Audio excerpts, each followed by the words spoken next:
80% de vos coûts sont en fait le fruit de 20% de vos fournisseurs.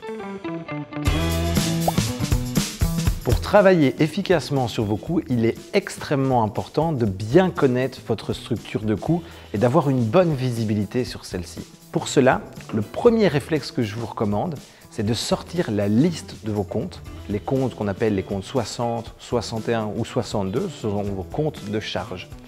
Et ensuite, de passer en revue la liste de vos coûts selon le principe de Pareto.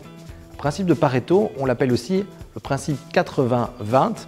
C'est un principe empirique qui dit que 80% des effets sont le produit de 20% des causes.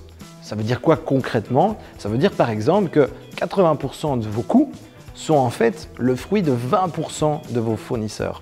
Ça s'applique donc très bien aux achats. De cette manière-là, vous allez pouvoir déterminer là où vous devez vraiment vous focaliser. Chez quel fournisseur est-ce que vous devez commencer à travailler? Ou bien sur quels achats vous devez mettre le focus. Une fois que vous avez établi la liste des principaux coûts ou des principaux fournisseurs, je vous recommande de passer chacun d'entre eux au travers d'un screening. J'appelle ça un prisme. En fait, il y a 3 dimensions.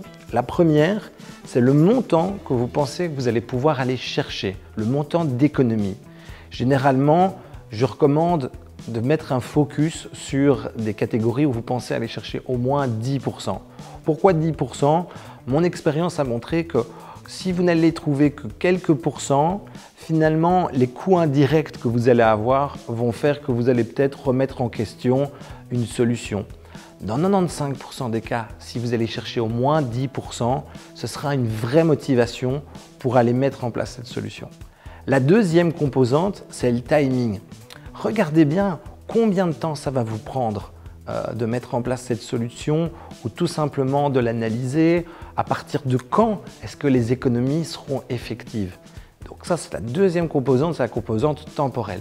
Et la troisième composante qui est souvent sous-estimée dans les entreprises, c'est la capacité de mise en œuvre. En effet, peut-être que dans votre entreprise, il y a des syndicats qui seront contre une de vos solutions ou bien tout simplement une aversion au changement. Peut-être que vos collaborateurs ne seront pas prêts à changer dans la direction où vous voulez aller ou tout simplement des engagements contractuels. Peut-être que vous êtes encore lié pour 2-3 ans avec un fournisseur.